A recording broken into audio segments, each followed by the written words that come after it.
এবার আমরা কথা বলবো আনমাউন্ট নিয়ে, অর্থাৎ যখন একটা ডম এলিমেন্ট ডম থেকে পুরোপুরি ভ্যানিশ হয়ে যাবে, এই সিচুয়েশনটা হ্যান্ডেল করার জন্য কোনো মেথড আছে কি না? অবশ্যই আছে, যার নাম কম্পোনেন্ট উইল আনমাউন্ট। এর জন্য অবশ্যই আমার চাইল্ড কম্পোনেন্ট দরকার, কারণ প্যারেন্ট কম্পোনেন্ট তো আমি রিমুভ করছি না। তো এই জন্য আমি একটা ক্লাস তৈরি করেছি, এই যে সিম্পল, খুবই সিম্পল একটা class will remove extend component, যেখানে রেন্ডার নামক একটা মেথড আছে যার কাজ আই উইল রিমুভ সুন নামক একটা প্যারাগ্রাফকে রিটার্ন করা বা রেন্ডার করা। দুইটা মেথড আমি এখানে ইমপ্লিমেন্ট করেছি, দুইটাই লাইফ সাইকেল মেথড। একটা হচ্ছে কম্পোনেন্ট ডিড মাউন্ট আর একটা হচ্ছে component will unmount. Component did mount call করবে তখন যখন এই কম্পোনেন্টটা মাউন্ট হবে, এবং কনসোলে লগ করবে মাউন্ট কল্ড। যেহেতু এটা চাইল্ড কম্পোনেন্ট তাই লিখেছি চাইল্ড মাউন্ট কল্ড, এখানে আমি একটা কোলন দিতে পারি, child mount called child unmount call. আর কম্পোনেন্ট উইল আনমাউন্ট শুধুমাত্র তখনই কল হবে যখন এটাকে রিমুভ করা হবে, আদারওয়াইজ কখনোই কল হবে না, কখনোই কল হবে না।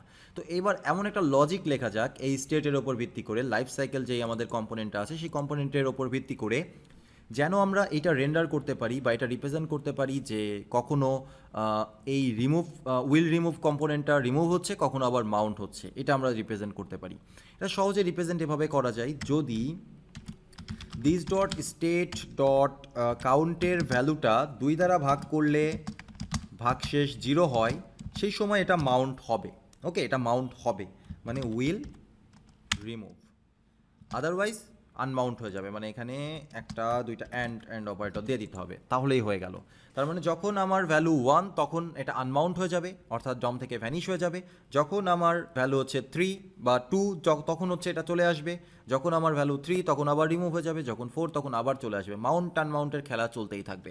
তো সেভ করে দেখা যাক আসলে কি হয়। সো আমি একটা রিফ্রেশ করি, ওয়ার্নিংগুলো খুব ডিস্টার্ব করছে আমাদের। এবার আমি দেখতে পাচ্ছি চাইল্ড মাউন্ট কল, যেহেতু প্রথমবার ভ্যালু 0কে 2 দ্বারা ভাগ করলে ভাগশেষ 0 হয়, এটাই স্বাভাবিক, এবং এই জন্য চাইল্ড মাউন্ট কল হয়েছে। এবার আমি 1 বৃদ্ধি করি, এবার দেখতে পাচ্ছি রেন্ডার কল হয়েছে, এগেইন চাইল্ড আনমাউন্ট কল হয়েছে, এবং কম্পোনেন্ট ডিড আপডেট কল হয়েছে। রেন্ডার মেথডের পরেই কম্পোনেন্ট ডিড আপডেট মেথড কেন কল হলো না? তার কারণ হচ্ছে রেন্ডার মেথডের পরে যদি বা রেন্ডারের ভেতরে যদি কোনো চাইল্ড কম্পোনেন্ট থাকে এবং সেই কম্পোনেন্টের যদি কোনো লাইফ সাইকেল মেথড থাকে, তাহলে সেটা প্রথমে কল হবে, তারপরে রেন্ডার কল পুরোপুরি শেষ করার পরে অন্য মেথডগুলো কল হবে। এই জন্য রেন্ডার মেথড কল হওয়ার পরে চাইল্ড আনমাউন্ট কল হয়েছে এবং তারপরে component did update method call হয়েছে। যদি আবার এক ইনক্রিমেন্ট করি, render call child Mount call, কারণ এবার আমি দেখতে পাচ্ছি যে আই উইল রিমুভ সুন এরকম একটা লেখা এখানে রয়েছে। আবার ক্লিক করি, এবার লেখাটা চলে গেছে এবং বলছে চাইল্ড আনমাউন্ট কল। তার মানে যখন কোনো কম্পোনেন্ট আনমাউন্ট হবে তখন এই কম্পোনেন্ট উইল আনমাউন্ট মেথডটা কল হবে। এবং এর কাজ কি? এর কাজ বিভিন্ন সাবস্ক্রাইবারের থেকে দেখা যাচ্ছে যে একটা স্টেটের সাথে সাবস্ক্রাইব করা আছে, সেই সাবস্ক্রিপশনটাকে রিমুভ করা, বা হচ্ছে উইন্ডোর সাথে কোনো একটা ইভেন্ট লিসেনার যুক্ত করা আছে, সেই ইভেন্ট লিসেনারটাকে রিমুভ করা, এই ধরনের কিছু কাজ করে থাকে কম্পোনেন্ট উইল মাউন্ট। খুবই সিম্পল কিছু কাজ করে থাকে।